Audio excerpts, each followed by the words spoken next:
What's up, everyone? Welcome to today's video. Welcome to the Video Game Fight School channel. Thank you very much for tuning in. So here is another Bethesda game doing what Bethesda games do best, which is linger and just stay relevant for years. You see, I've seen a lot of people give their opinions about Starfield. I played, 10, 15, 16 hours of Starfield, and again, my schedule is insane. I think I described my plate to another audience member that was doubting if I played video games, and I showed him how many hours I put into some video games, and all what it is that I've been involved in, and I didn't hear anything back from them. But one thing I know about a Bethesda game, and looking at Bethesda games and looking at the fans and looking at the way they engage their titles, is that these games will just stay. Dude, they just stay. They don't go anywhere. They don't stop being talked about even after Starfield went through all of this criticism. It's just here. It's bringing out a DLC. It did well in sales. And to be honest, here's the thing, ladies and gentlemen. A lot of fans are okay with the game. And someone said, well, just because fans are okay with the game doesn't mean it's a good game. How would you be able to, do you want to enter their brain? Because they think it's a good game. That's why they're actually playing it, and that's why they're actually looking forward to it. And that brings you to the subjective nature of video games. So if I look and say, okay, a game is not for me, or a game doesn't interest me, it's, based on me. There's some mechanics I don't like. There's some things I'm not, interested in. Maybe there's just no time to play it because I have other games that I want to play and other games that I'm actively playing. But at the end of the day, for you to juxtapose your own, subjective preference on a video game really makes it very hard, and makes it almost laughable, especially when it's a Bethesda game. Because again, the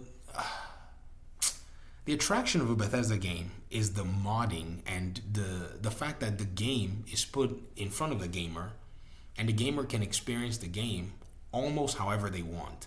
That's not something that you get in a lot of games today, because a lot of games are already curated experiences. Bethesda games give you, just what I call a normal, I say mid-range, good enough, an average experience.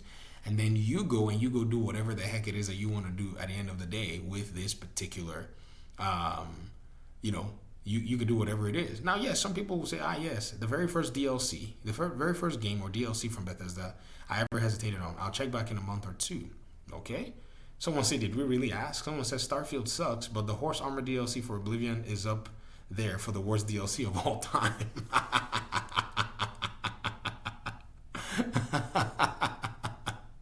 You see, Bethesda fans, I told you, man, they will argue. They will argue about how they like their games and how they don't like their games.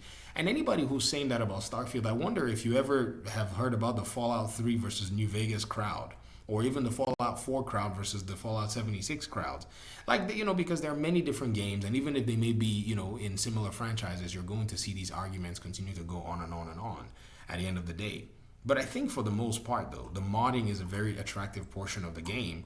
And, again, I think this is one of those games that seems to have a very strong future in the Xbox pipeline. Because if the game can take in the shape of what the player wants, or what some of the players want, that continue to make this experience very interesting, I really think this is going to be another 10-year Bethesda game, because it's the space version of something. It's just a whole different and unique experience at the end of the day. So Bethesda fans that are probably maybe on the other side of the aisle on the PlayStation side, who may be thinking about the game, they probably may come into the ecosystem later on when the game is a lot more, I guess when it's a lot cheaper. Right now, the game is actually still pricey, in my opinion, but I think it's because the game sales are reflecting, very strong numbers. That's probably why you're not seeing the game go on a discount as many other games would probably have. I mean, it did make it in the Steam list of the top, platinum top selling games that year in 2023. So it seems like Xbox has a good product on their hands, and it seems like the fans who are enjoying it have a good, game on their hands as well. So perhaps this game is going to eventually become a No Man's Sky later down the road, because a lot of these space games